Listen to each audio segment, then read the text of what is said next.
your path, Lord, to follow without fainting,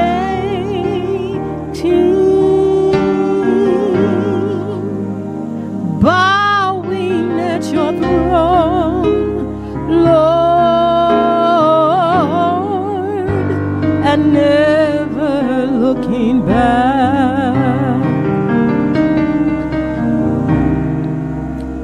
Amarte sola ti, Signor. Amarte sola ti, Signor. Amarte sola ti, Signor. Y no mirar atrás,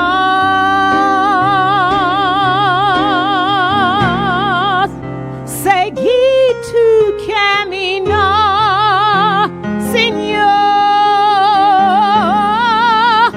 Seguir sin desmayar, Señor. Postrado ante tu altar, Señor, y no mirar atrás.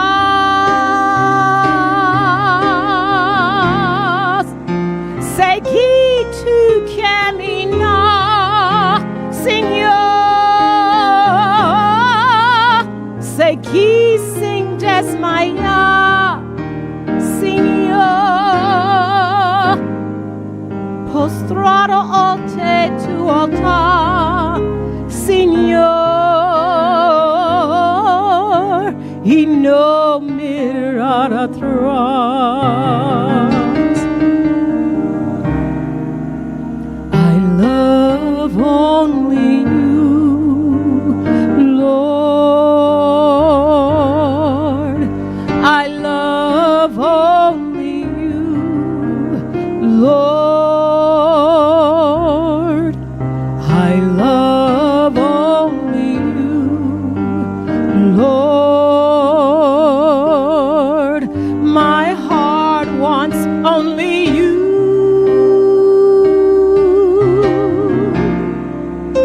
To follow in your path, Lord, to follow without fainting, bowing at your throne, Lord, and never looking back. To follow in your path, Lord, to follow without fainting,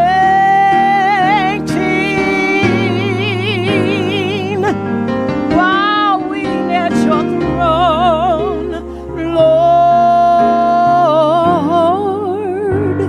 and never looking back.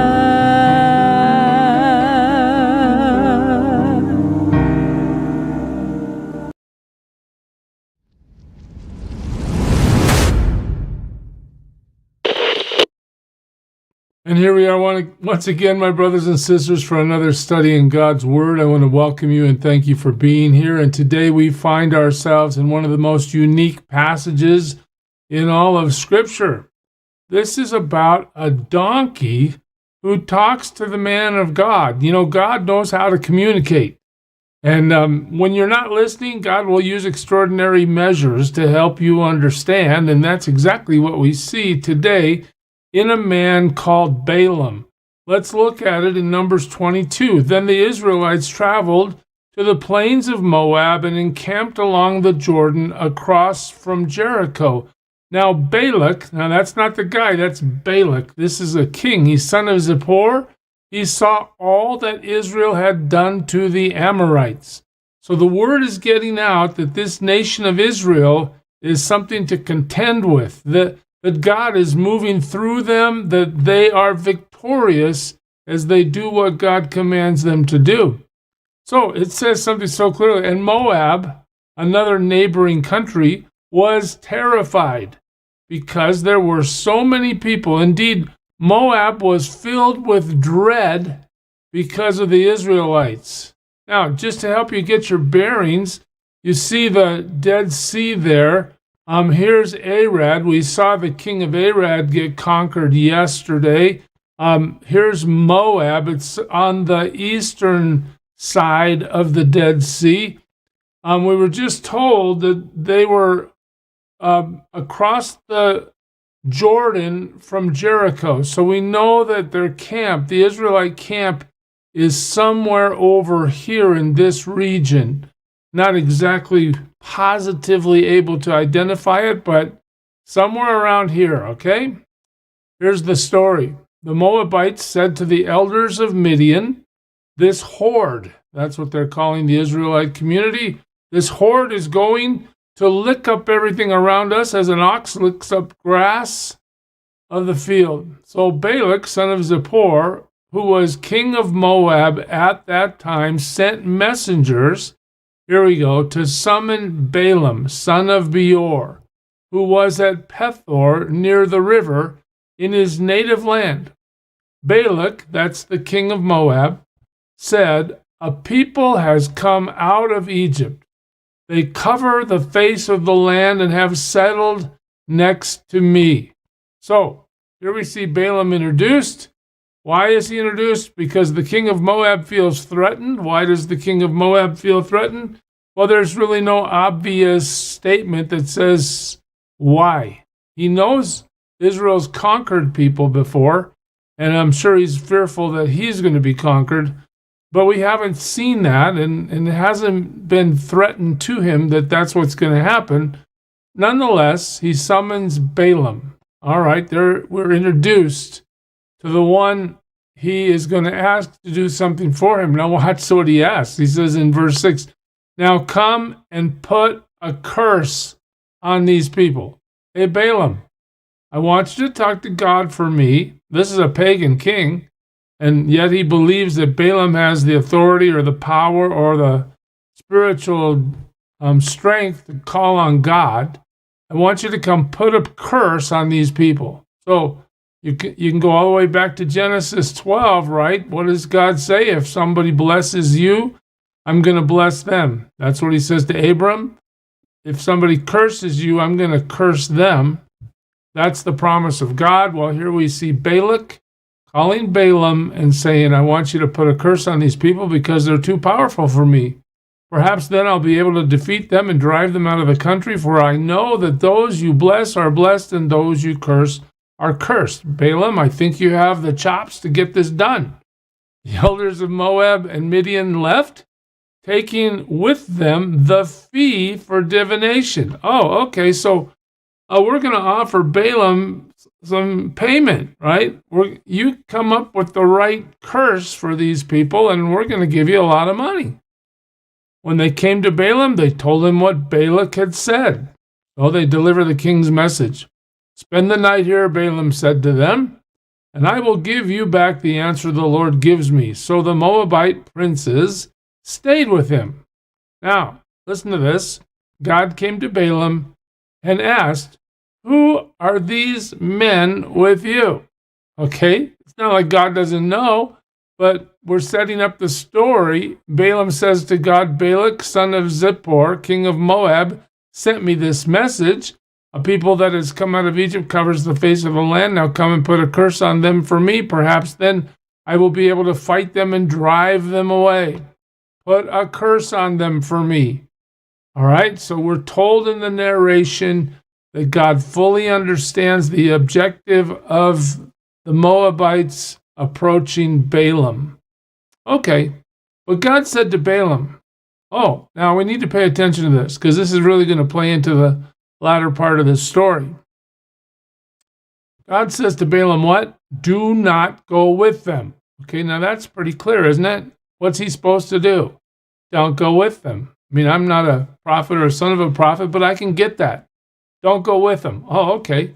You must not put a curse on those people. Oh, well, there's a second thing Balaam's not supposed to do. He's not supposed to go with them. He's not supposed to put a curse on them because they are blessed. God says, look, I've already told Abraham, if somebody blesses you guys, I'm going to bless them. And if they curse you, I'm going to curse them. And these people are blessed. They belong to me. So don't go with them. Don't put a curse on those people. That's what Balaam is told. Well, the next morning, Balaam got up and said to Balak's princes, go back to your own country, for the Lord has refused to let me go with you. Well, that sounds pretty good.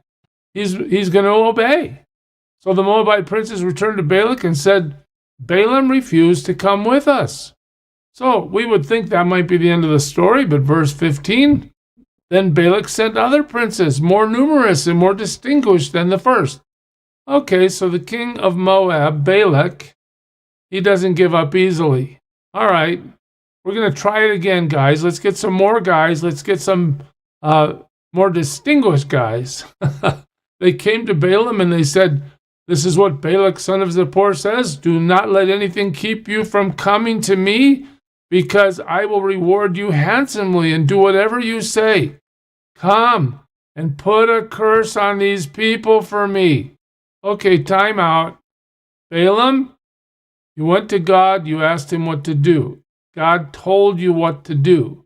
Now a man, a king, okay, he's a king, but still he's just a guy, is telling you to disobey what God said.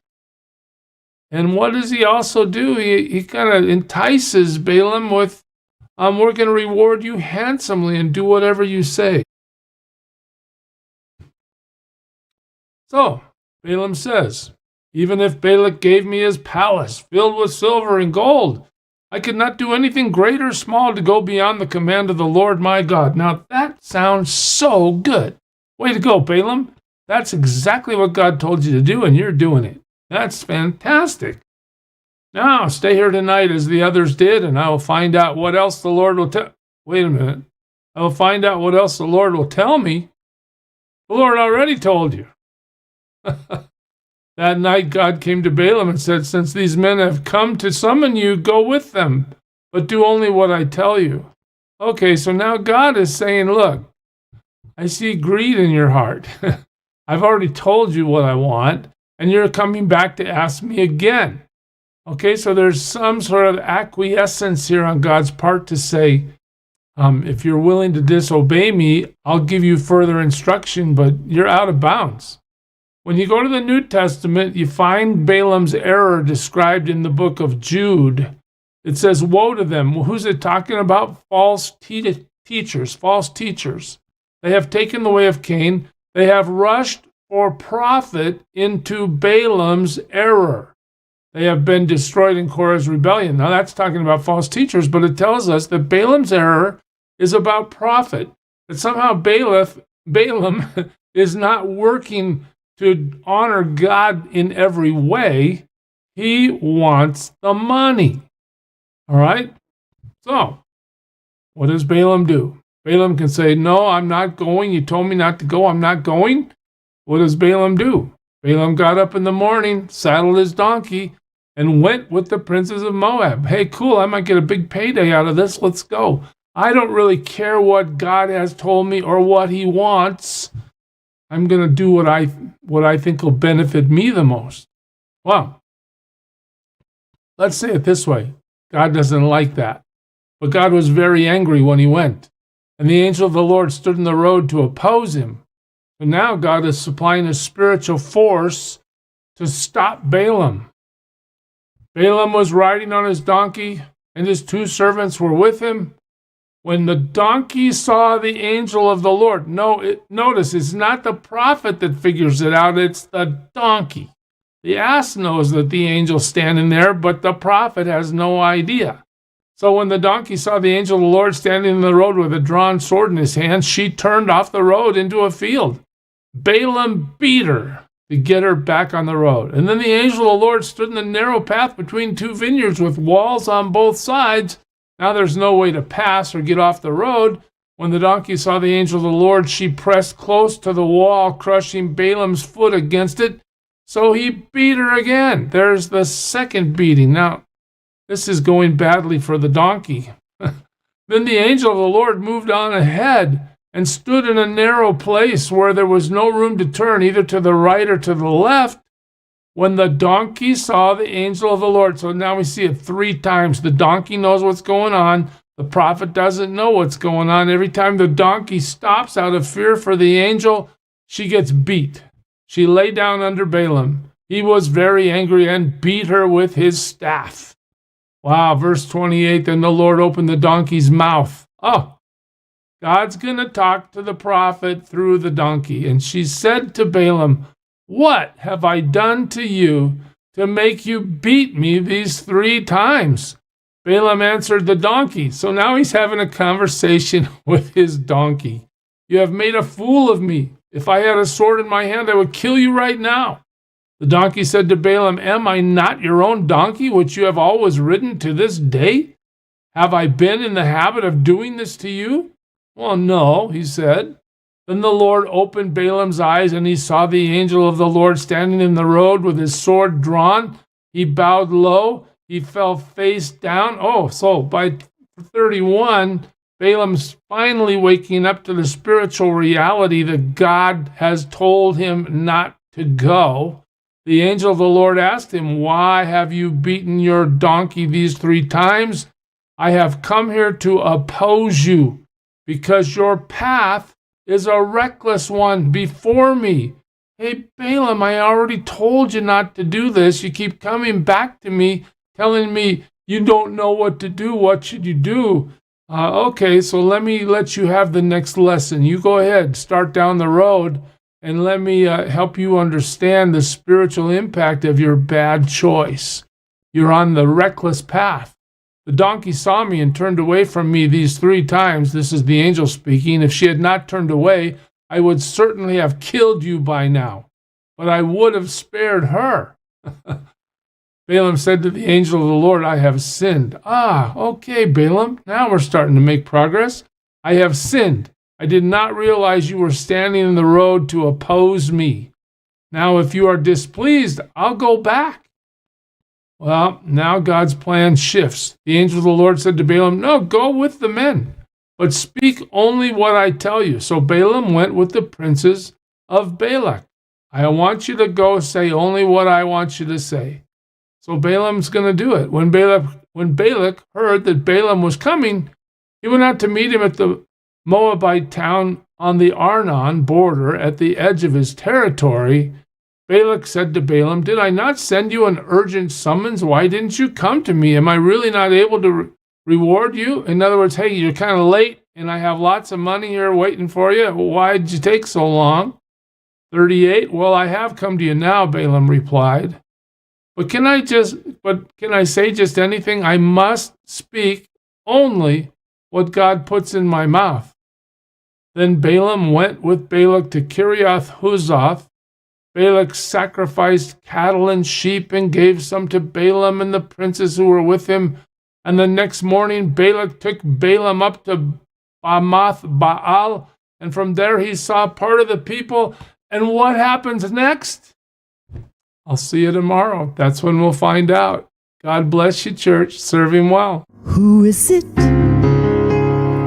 who for sinners shed his blood, and now for cleansing all can plunge beneath that flood? It's Jesus. But do you know who he is?